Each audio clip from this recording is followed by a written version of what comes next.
예, 안녕하십니까. 세뇌 탈출입니다. 지금 미국 트럼프 대통령의 승기가 좀 굳혀져 가는 것 같아요. 뭐 호떡집에 불나겠죠. 대한민국 제도권은. 뭐 문팔육 집단이든 조중동 국민의힘 집단이든 그런 생각을 많이 안 해서. 그런데 이제 이렇게 되면은 우리한테는 무슨 의미가 있는가. 오늘 이걸 좀 짚어보도록 하겠습니다. 잠시 자율구독료 말씀 여쭙니다. 신한은행 140-012-108493 주 백모 프로덕션. 많이 도와주신 덕에 백모 세뇌 탈출 이 참 복잡하고 재미없는 얘기를 꾸역꾸역 할 수 있습니다. 감사합니다. 또 지금 주문해 주시면 트럼프의 전쟁, 그 친중 글로벌리스트의 미국 정복 음모를 낱낱이 파헤친 책인데요. 백모가 책이 나왔을 때 한 분 한 분께 서명해서 보내드리도록 하겠습니다. 자, 미국 대선이 지금 무슨 일이냐? 이거 격전지를 봐야 되거든요. 격전지 이제 제일 중요한 데가 플로리다랑 펜실베니아고요. 그리고 미시간, 오하이오, 위스콘신, 미네소타 뭐 이런 데고요. 그 다음에 조금 더 넓히면은 이제 노스캐롤라이나, 조지아 뭐 이 정도가 이제 격전지인데 이 격전지를 보면 이런 식이 됩니다. 구조가. 이제 파란색은 민주당이고요. 빨간색은 공화당인데 이 축은 뭘 가리키냐면은 그 시간을 가리킵니다. 민주당이 그 우편 투표를 이제 vote by mail 이래서 VBM이라 그러고요. 그다음에 이제 직접 사전 투표를 in person early voting이라 그래 가지고 IPEV라고 썼습니다. 제가 이런 약어를 쓰기 시작했는데 진짜로 이렇게 구별해서 이제 부르더라고요, 미국에서. 그래서 저도 이제 눈치가 좀 있는 것 같아요. 그리고 이제 11월 3일은 Official Election Day라 그러거든요. 공식 선거일. 그래서 공식 선거일 voting 이걸 줄여서 이건 제가 만든 단어입니다. OEVD. Official Election Day Voting. 이렇게 되는데 민주당 쪽에서 이 vote by mail, VBM을 많이 강조를 했기 때문에 이 민주당 표가 초반에 많이 나타납니다. 많이 나타나요. 이 VBM은 굉장히 이제 오랫동안 할 수 있고 또 IPEV, 직접 사전 투표 역시 주에 따라서는 최장 거의 한 50일씩 할 수 있어요. 그러니까 9월 말에 시작된 주도 있거든요. 좀 늦게 시작하는 주가 이제 플로리다 같이 10월 이제 19일에 시작을 했습니다. 지난 월요일에 시작을 한 거죠. 며칠 전에. 이 플로리다의 경우에 이 선거 전문가들은 뭐라고 보냐면은 민주당이 이 앞부분, 즉 다시 말하자면 우편 사전투표 VBM과 직접 사전투표 IPEV를 더한 데서 민주당이 최소 70만 표 이상 벌려놔야 이 선거일 11월 3일 선거일에 대거 공화당 지지자들이 쏟아져 나왔을 때 게임이 된다. 이게 이제 누구나 인정하는 정설입니다. 이번에 이제 그 투표 그 패턴이 달라져 가지고 이게 민주당 쪽에서 사전 투표를 막 띄웠잖아요. 사전 투표가 아니라 우편 투표를. 그래서 사전 투표도 민주당 쪽이 앞설려 간 거예요. 그런데 이제 지금 추세로 보면 11월 2일 즉 그 공식 선거일 바로 전날까지 D 플러스 많아야 50만 표도 힘들다. 그러니까 플로리다 선거 끝났다. 이제 이 얘기 나와요. 이걸 제가 하는 얘기가 아니라 그 미국의 베스트셀러 작가기도 하고 그 맹렬한 이제 공화당 지지자인 그 레리 슈바이카트라는 사람이 이 말을 합니다. 이 사람의 그 트위터 두 꼭지 연달아 되어 있는 스레드 두 꼭지를 되게 한국말로 어감을 살려서 번역하면 이런 뜻이 됩니다. 플로리다 망했네. 오늘만 해도 공화당이 8만 7천 표 따라잡았네. 별다른 일 없어도 앞으로 10만 표는 따라잡겠네. 민주당은 우편투표 VBM과 직접 사전투표 IPEV에서 최소 74만 표를 벌려놓아야 하는데 지금 46만 표 차이에 머물러 있네. 게다가 공화가 추격해서 이 46만 표 벌려놓은 것조차 매일 줄어들고 있네. 이렇게 썼어요. 이 양반은 플로리다 끝났다고 보더라고요. 플로리다 끝났다. 트럼프가 이겼다. 자, 그래서 이제 이 조사들을 해요. 이게 뭐냐면은 이제 그 출구에서 그 이제 그 직접 사전 투표의 경우 출구에서 조사를 이제 하기 시작을 해요. 그리고 우편 사전 투표의 경우에는 그 정확하게 저걸 알 수가 있으니까. 근데 이 조사를 할 때 이제 당적을 보고 그 다음에 우편 사전 투표를 보고 그 다음에 직접 사전 투표는 출구 조사를 하고 그 세 가지를 다 AND 조건으로 해서 해보면 참고로 이게 폭스가 한 조사인데요. 폭스가 이 투표 조사에서 특별하게 트럼프에게 유리하지 않습니다.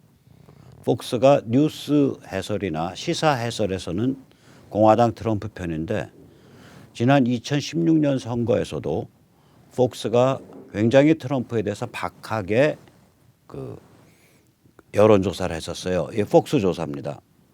여기서 보면 짙은 자주색으로 돼 있는 데는 이건 흔들림이 없는데요. 이건 볼 것도 없어요. 또 짙은 청색 이것도 흔들림이 없어요. 짙은 청색은 이제 설명해 드리면 저쪽으로 가면 이제 오레곤주, 워싱턴주, 캘리포니아주 그렇게 해서 이제 서부 해안 세 개 깔고요.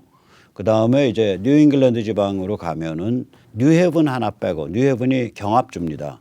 뉴헤븐 하나 빼고 전부 다 이쪽이죠. 또 펜실베니아는 경합인데 저는 공화 우세로 보고 여기는 이제 경합으로 완전 경합으로 격전지로 봤어요. 회색 20번. 20번이 아니라 20명이란 소리예요. 그다음에 이 그 옅은 살색 여기가 공화가 우세한 경합인데 아까 플로리다가 29석 걸려 있는 플로리다가 공화가 우세한 경합으로 했잖아요. 근데 아까도 보셨지만 지금 상태를 보면 공화가 우세한 경합 정도가 아니라 실제로 플로리다가 끝난 게임입니다. 그 다음에 이제 벽돌색이라 그럴까? 그거보다 좀 짙은 황토색.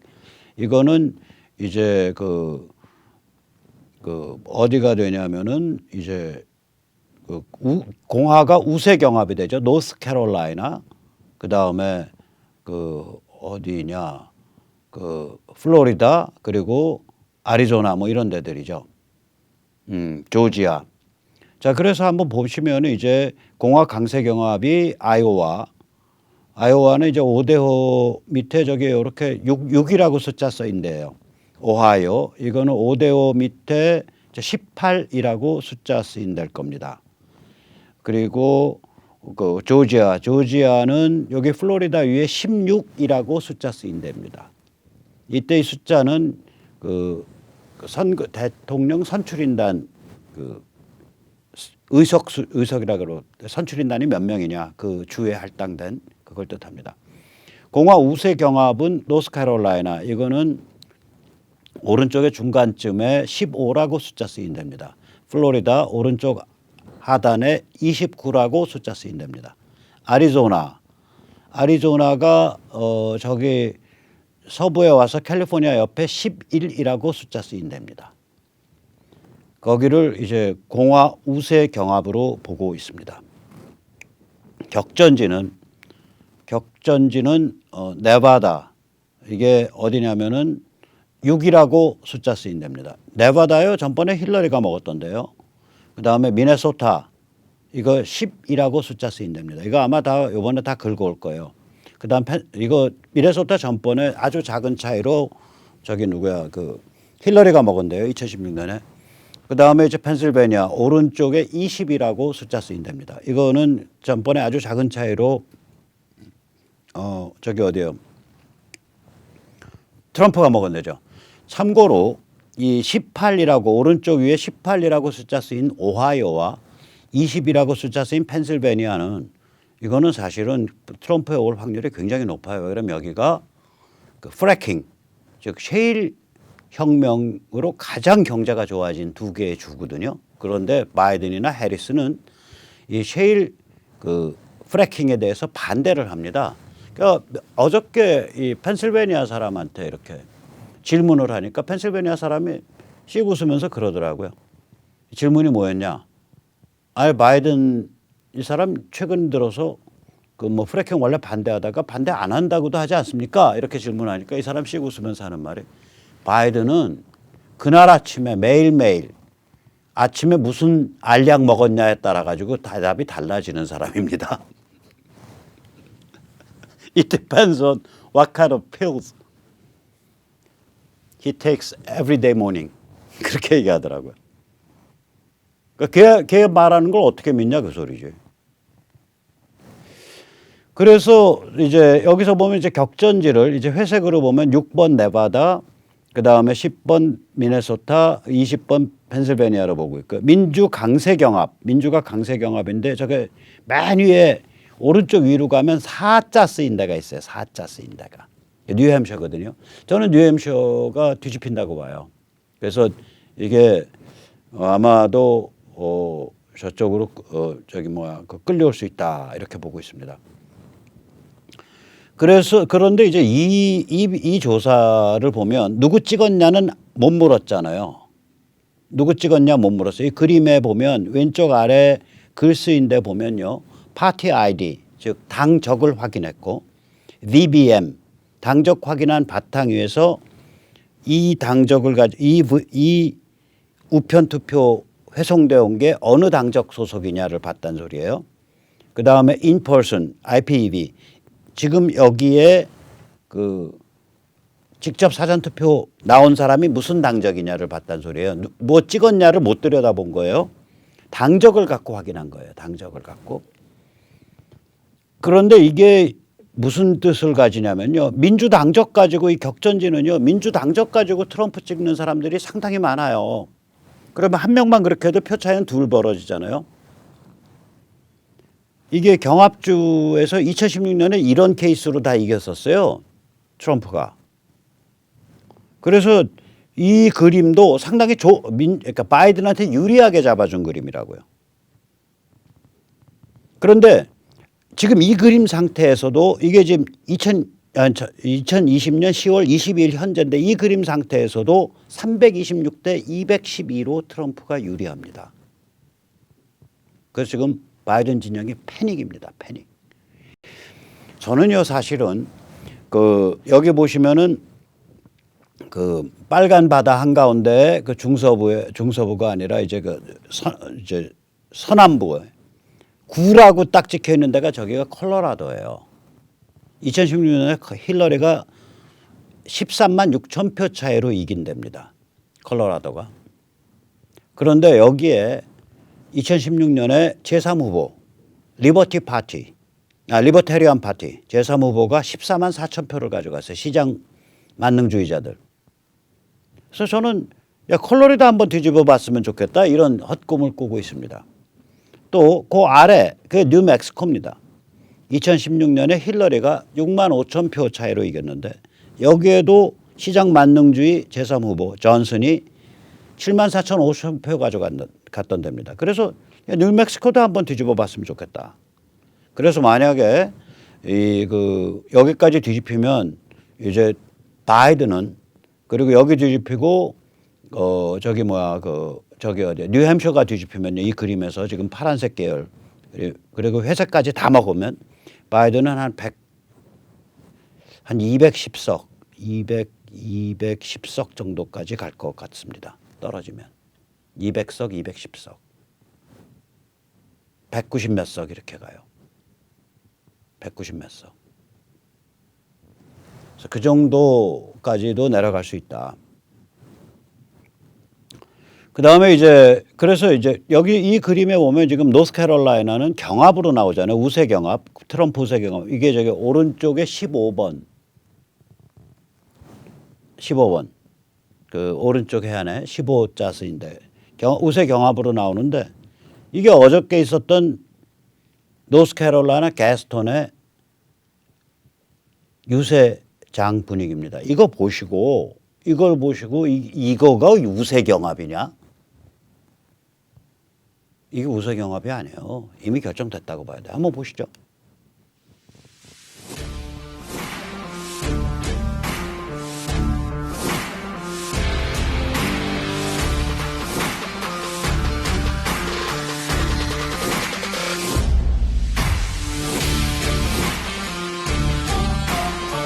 국제경합이 아니죠. 그냥 이게 밤중에 서늘한 분위기 도는데도 여기 사람들 아주 쉴 수도 없이 빼곡하게 들어앉아 있잖아요. 트럼프가 이제 노스캐롤라이나에서 전쟁을 선포했습니다. 어저께 하면서 물론 트럼프가 가끔 이런 얘기 하지만 더 강조해서 했어요. 나는 바이든만 상대하고 있는 게 아니다. 나는 썩은 거대 언론, 구글, 트위터, 페북 등 빅텍, 정계 언론계 고급 관료로 이루어진 워싱턴 스왑프를 상대로 싸우고 있다. 이번에 조 바이든을 박살내면 이들 부자 리버럴 위선자, 우리말로 하면 강남 좌파 위선자, 부자 리버럴 위선자들의 버르장머리를 바로잡을 수 있다. 그런 살벌한 얘기를 했습니다. 이제 트럼프가 등장한 이후로 2016년에서 5년에 걸쳐 가지고 친중 글로벌리스트의 전모가 모두 밝혀졌습니다. 이 진영을 해부를 한다면 이렇습니다. 친중 글로벌리스트 딥스테이트. 딥스테이트라는 건 이제 우리말에도 일본 말이죠. 흑막이라는 게 이제 일본 말입니다. 그 배후에서 쪼물락거리고 있는 특권 집단은 흑막이라 그래요. 일본 말로. 그래서 흑막 특권 집단이죠. 친중 글로벌리스트 흑막 특권 집단이 가운데 또아리를 들고 있고 그게 이제 딱 나타나서 작동하기는 정계, 그다음에 고급 관료, 그다음에 부패 거대 언론, 그다음에 빅텍. 이제 트럼프는 관료는 얘기를 안 하죠. 왜 그러면 자기가 대통령인데 관료의 수장인데 그거 가지고 얘기하게 되면 자기 얼굴에 자기 침 뱉는 거니까. 근데 우리가 트럼프의 그 탄핵 시도 때 봤듯이 그때 보면 그 국무부의 최고급 관료들이 탄핵하겠다고 칼 뺐었고 트럼프를 러시아와 공모해서 그 미국 선거를 장악한 그 사람이다 이렇게 몰아붙였던 러시아 컬루전, 러시아 공모설, 그 음모설을 퍼뜨려서 그걸 가지고 수사를 지휘했던 자들 보면 CIA 국장, FBI 국장, 법무부에 잘 나가는 변호사들 이런 자들입니다. 그러니까 고급 관료가 이게 저쪽 편이란 소리죠. 그리고 바깥에 빨간 테두리 이건 위아래로 나눠져 있습니다. 위는 지식 문화정의들이죠. 대학 교수, 초중고 교사, 연예인, 문화판. 아래는 행동부대입니다. 안티파, DSA, 민주사회주의 동맹, BLM, Black Lives Matter 그 폭도들. 이 구조입니다. 전 세계에서 처음으로 이 구조를 이런 그림으로 나타냈습니다. 백모가. 이 우리나라도 이런 식으로 해서 구조를 한번 생각해 볼 수가 있어요. 우리나라도. 예. 어쨌거나 얘들 이렇게 돼 있다고요. 저는 사실은 내심으로는 그 문재인 586 집단이든 뭐 조중동이든 뭐 크게 구별 안 합니다. 저거 다 친중 글로벌리스트들이다. 이제 문재인 586 집단에 가면 중국 간첩 면허 갖고 있는 자들, 북한 간첩 면허 갖고 있는 자들이 좀 많고 조중동으로 오면 중국 간첩 면허, 북한 간첩 면허 갖고 있는 자들이 굉장히 드물다. 뭐 이 정도 차이지 기본 관점은 친중 글로벌리스트다. 저는 그렇게 봐요. 공생관계죠. 일종의 권력 분점. 자, 이런 관점에서 보면 트럼프의 최대 업적이 뭐냐. 저는 이렇게 생각합니다.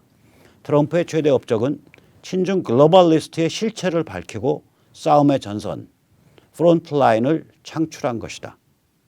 친중 글로벌리스트 대 가치주권 자유보수. 공산권 몰락 이후 인류 역사는 이 전선이 설정되기 이전과 이후로 나뉜다. 트럼프 이전과 이후로 나뉜다. 백모가 만든 문장입니다. 제법 그럴듯하죠? 왜 그럴듯하냐? 진실이 담겨져 있기 때문입니다. 제가 눈알이 동태눈깔이지만 가끔 진실을 볼 때가 있습니다. 자, 이런데 이제 친중 이 글로벌리스트들의 추악한 민낯이 나와요. 우리도 나오잖아요. 뭐 이제 뭐 아이 무슨 학교 보내겠다고 말도 안 되는 짓 하고 우선 살인을 일삼는 조폭 조직 끼고서 거기 PF에 돈 지르고 뭐 난리가 아니죠. 그리고 뭐 조중동 쪽도 까면 무지하게 추잡합니다. 무지하게 추잡해요. 그래서 그 조중동의 그 창업 오너 중에 한 분은 돌아가신 분이지만 자타공인 대한민국에서 동기의 머리, 그러니까 어린 기생의 머리를 제일 많이 얹어줬다는 사람이에요. 자, 그거 가지고 자랑하고 다녔어요, 본인이. 나라는 낮에 나라는 박정희 대통령이 다스리지만 나는 밤에 대한민국에서 제일 많이 동기의 머리를 얹어줬다. 지금 뭐 몇십 년 지나니까 별거 아닌 것 같지만 그 동기라는 게 나이가 13, 14, 15입니다. 즉 다시 말해서 소아성애자였단 소리예요. 그 창업 최고 어른이. 그러니 그 아래서 뭘 배우고 자랐겠냐고요. 지금 사회에서 최고 실세 원로 노릇하는 그 2세들이. 그래서 이 자들이 중국 간첩 면허를 갖고 있냐 아니냐, 북한 간첩 면허를 갖고 있냐 아니냐, 뭐 이런 거 가지고 좀 그 차이가 있을 뿐이지 실제로는 다 친중 글로벌리스트 집단이라고 봐야 됩니다. 자, 일단 이게 얼마나 추악하냐. 미국도 굉장히 추악해요. 헌터 바이든 말이 안 되잖아요. 헌터 바이든 보면 말이 안 되잖아요. 거기도 소아성애 파일 나왔다 그래가지고 그 델라웨어 주 경찰에 소아성애 그림 이런 거 나오면 신고해야 되거든요. 주 경찰에 줄리아니가 그 하드 디스크를 갖다 줬어요. 그 파일을 어저께. 그리고 제 아버지랑 얘기하는데 내가 이 심리 테라피스트랑 얘기하는데 자꾸 소아성애 쪽으로 가는 것에 대해서 심리 테라피스트가 나에 대해서 그거 한다. 그러면 그 아버지 조 바이든도 걸리는 거예요. 왜냐? 아들이 소아성애를 하는 걸 뻔히 알면서 신고하거나 조치하지 않았기 때문에 obstruction of justice가 됩니다. 사법 정의 실현 방해. 자, 얘들이 얼마나 추악하냐. 이게 겁대가리들이 없어요. 조 바이든의 광고에 이렇게 생긴 늑수구레한 아저씨가 나옵니다. 털보 아저씨가 나와요. 이 사람이 광고에는 어떻게 내러티브가 잡혀있냐. 코로나로 망했다. 미시간에서 술집하다가 나 코로나로 망한 사람이다. 그렇게 광고에는 내러티브가 잡혀있는데 실제로는 벤처 투자 억만장자입니다. 그러니까 이게 머리가 어떻게 돌아가는 자들인지 모르겠어요. 아니 이렇게 광고 나가면 다들 보고서 야, 저 사람 저거 벤처 투자 억만장자인데 왜 갑자기 술집 주인으로 나오는 거야. 이런 얘기들을 사람이 안 할 거라고 생각하나? 정신이 어디 딴 데 실종돼 있는 자들이에요. 이게 넋이 빠졌어요. 넋이 빠지는 거 좀 추잡한 얘기 좀 하나 더 할게요. 트럼프의 공격수로 트럼프를 공격하는데 뭐 책도 쓰고 그런 사람이에요. 저명한 CNN 평론가입니다. 제프리 투빈. 이 동료와 줌 화상회의를 하다가 카메라 꺼진 줄 알고 그 앞에서 자유행위를 한 거예요. 나이도 작지 않아요. 40대 50대라고. 이 사람 유명인사여갖고 이게 지금 위키피디아에 나와 있는 겁니다.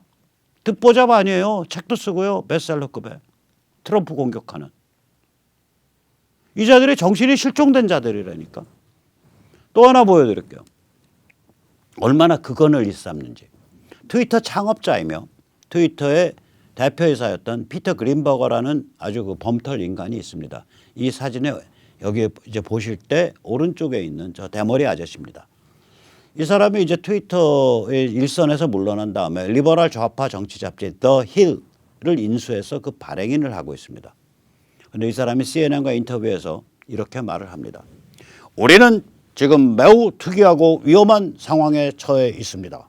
절망적이고 힘든 상황에 놓인 대통령이 무슨 짓이든 저지를 수 있는 그러한 상황입니다. 대통령으로부터 발언 수단을 빼앗아야 합니다. 끔찍한 얘기죠. 그 대통령이 지금 대통령 재임 출마해 있는데 그래서 가장 중요한 후보인데 대통령 선거 후보로 나가 있는 현직 대통령으로부터 발언 기회를 뺏어야 된다 이거야. 영어로 어떻게 나왔냐. Mute the president temporarily. mute라는 건 묵음 처리하는 거. 혼자서 떠들더라도 소리 안 나게 묵음 처리한다. 너 떠들어라 이거야. 우리 그거 다 차단시키겠다 이거야. 블랙아웃 하겠다 이거야. 현직 대통령에 대해서. 다음번 선거 나가 있는 가장 중요한 당선 가능성 있는 사람에 대해서 트위터의 창업자라는 자가 이 정도로 망가져 있습니다. 그러니 뭐 이거 보다 보면 조중동 국민의힘 지도부 뭐 까부는 거 보면 아 천사네. 그래도 저기는 이 생각까지 들어요. 이 생각까지. 아까 제가 보여드렸듯이 바로 이 그림을 한번 보십시오. 친중 글로벌리스트 딥스테이트 흑막 특권 집단이 가운데 또 아래를 틀고 있고 저기 오른쪽 아래 가면 빅텍이 나왔잖아요. 또 그들을 뒤에서 돈 대주고 있는 금융 자본이 나와 있고 부패 거대 언론이 왼쪽 아래 나와 있고 그다음에 위에는 정계와 관료가 떠 있죠. 이 구조입니다. 자, 그래서 이제 우리가 다시 한번 생각해 볼 때가 됐습니다. 한국은 그러면은 친중 글로벌리즘에 어떤 관계를 가졌던 그러한 지역이냐? 저희는 최대의 수혜자이기도 하고 친중 글로벌리즘의 최대의 피해자이기도 합니다. 물질에서는 최대 수혜자라고 해도 됩니다. 한중 밀어를 통해 경제가 번영하고 선진국으로 진입했습니다. 제가 며칠 전에 한 보름 전 20일 전쯤에 커피숍에 갔는데 커피숍 옆 테이블에 자영업 하는 사람들이에요. 나이가 50대 한 중반쯤 되는 자영업 하는 사람들. 뭐 이렇게 고급진 옷 입은 사람들 아니에요. 화이트 칼라 아니에요. 그냥 뭐 조그만 장사들 하시는 분들이에요. 그 양반들이 한 8명 앉았는데 한 사람이 야, 미중 전쟁 이거 제대로 가야 돼. 그 이번에 중국 좀 길을 꺾어야 돼. 트럼프가 잘하고 있는 거야. 그런 말을 하는 분이 있어, 한 분이. 그랬더니 이제 7시 지역 특정 지역의 그런 그 뉘앙스, 뭐라 그럴까, 인토네이션, 그 억양을 쓰는 사람이 아니 무슨 소리랑 깨자네 그런 말 하지 마소 이러면서 하는 말이 우리가 중국과 붙었기 때문에 3만 달러로 올라서고 선진국 구조에 진입을 했다. 이 말을 해요. 참 얄미운 소리인데 저는 그 말 들으면서 그래 말은 맞는 소리네. 말은 맞는 소리네. 저희가 중국과 교역하면서 어마무시한 흑자를 누리고 있잖아요. 어떻게 보면 중국의 가장 전략적 파트너 중에 하나거든요. 저희가. 그러면 저희 같은 경우에서 중국 한중 밀어를 통해 경제가 번영하고 선진국으로 진입을 한 거예요.